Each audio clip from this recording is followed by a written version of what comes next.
bien dans son job. Alors on parle beaucoup d'arnaques et on vous prévient d'ailleurs souvent ici et sur Bismart des arnaques possibles sur Internet, mais il y a aussi des arnaques au recrutement sur Internet. Ça c'est très très pointu et on en parle avec Benoît Grunenwald. Bonjour Benoît. Bonjour. Ravi de vous accueillir, expert en cybersécurité chez E7 France.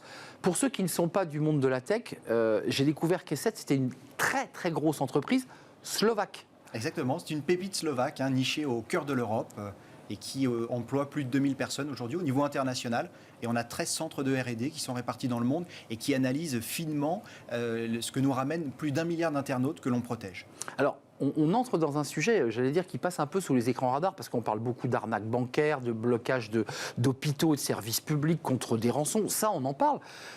Les arnaques au recrutement sur Internet, ça représente une grosse proportion. C'est nouveau. Expliquez-nous ce phénomène. Alors, c'est nouveau et c'est un phénomène qui est bicéphale, parce qu'on a à la fois des arnaques qui vont viser un très grand nombre de personnes, finalement un peu comme l'hameçonnage. C'est-à-dire que l'hameçonnage, vous allez recevoir un email, il peut être destiné à un très grand nombre de personnes, il peut être en français, en anglais, concernant une livraison par exemple.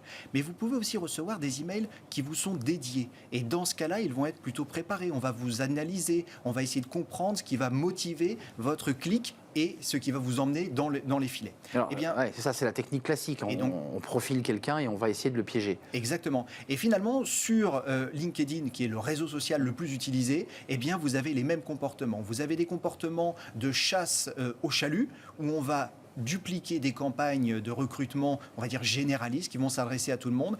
Et vous avez des campagnes qui sont dédiées, notamment à l'espionnage industriel. Et c'est ces campagnes sur lesquelles on s'est penché, qui ciblent principalement l'aéronautique, la défense, le militaire et tous les sous-traitants. C'est-à-dire qu'il ne faut pas oublier qu'on a beaucoup de pépites qui travaillent pour ces sous-traitants, pour ces grandes entreprises. Mais une double question. Vous dites, là, on évolue sur un sujet encore plus pointu, c'est-à-dire que le ciblage et le profilage de ces personnes à piéger, on n'est plus dans le chalut, c'est d'aller chercher de l'info sur des gens qui ont des postes sensibles, des compétences particulières dans le nucléaire, dans l'aéronautique. C'est ça l'enjeu. Exactement cela. Alors ça, c'est la partie, on va dire, qui n'est pas émergée de l'iceberg, parce que la partie émergée de l'iceberg, c'est finalement vous et moi qui sommes lambda et qui pouvons faire face à des campagnes de recrutement qui ne nous ciblent pas particulièrement, mais qui vont essayer de nous amener quand même dans leur filet. Donc il y a deux sujets qui sont sous-tendus. Il y a l'enjeu d'argent, parce que quand on dit arnaque, il y a argent, donc c'est-à-dire monétisation de quelque chose, ou alors dans le cas des personnes très ciblées, très compétentes, c'est quoi? C'est qu'ils dévoilent leur CV, le secret industriel? Le secret industriel,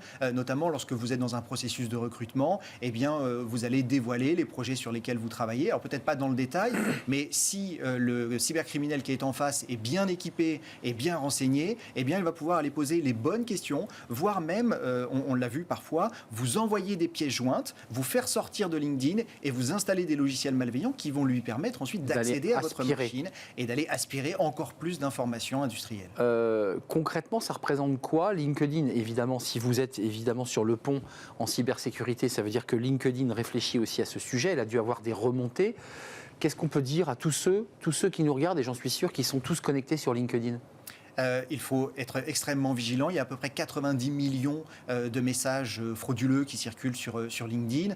Donc c'est vraiment un moyen pour toucher un grand nombre de personnes, surtout quand on sait que l'hameçonnage par email est finalement de plus en plus combattu.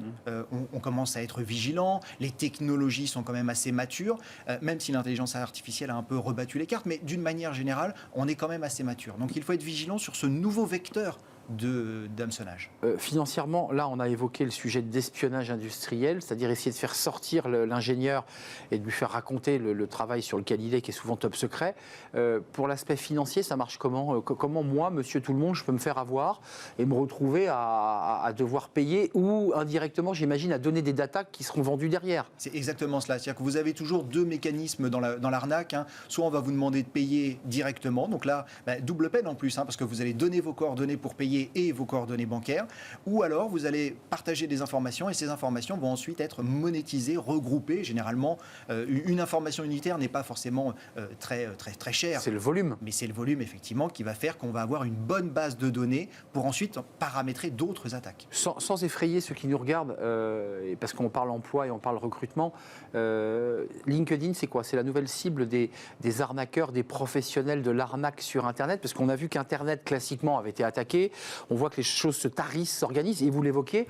Est-ce que LinkedIn, maintenant, c'est un nouveau prospect pour ces mafias. Complètement, c'est un nouveau vecteur, tout comme d'ailleurs, à chaque fois qu'il y a un nouveau réseau social ou un nouveau moyen de toucher un très grand nombre qui apparaît, eh bien, il va être utilisé. Et d'ailleurs, n'oubliez pas, sur LinkedIn, vous avez la possibilité d'activer ce qu'on appelle l'authentification double facteur. C'est-à-dire qu'au lieu de rentrer simplement votre login et votre mot de passe, eh bien, on va vous demander un code qui est unique, qui est à 6 chiffres et qui change toutes les minutes. Ce qui veut dire que même si on vous prend votre login et votre mot de passe, d'ailleurs, n'utilisez pas le même sur tous vos comptes, eh bien, même si vous utilisez un login et un mot de passe habituel, eh bien, comme on va vous demander un code qui est unique et qui est valable 1 minute et que vous n'aurez que sur votre téléphone, on ne pourra pas rentrer dans votre compte. Avant de nous quitter, Benoît Grunenwald, un mot, parce que S7 France recrute, parce qu'on est une émission qui parle de recrutement. Alors, on vient d'en parler sous l'angle négatif, mais là, vous recrutez.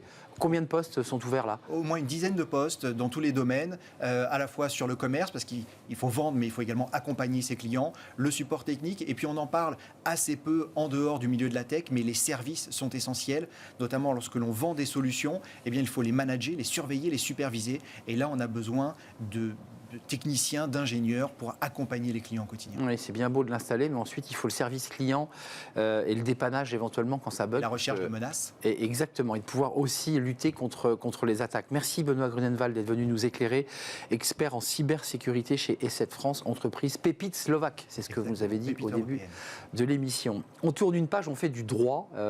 C'est très lié à la cybersécurité. On parle du harcèlement managérial. Qu'est-ce que c'est exactement ? On en parle tout de suite avec une avocate, une spécialiste.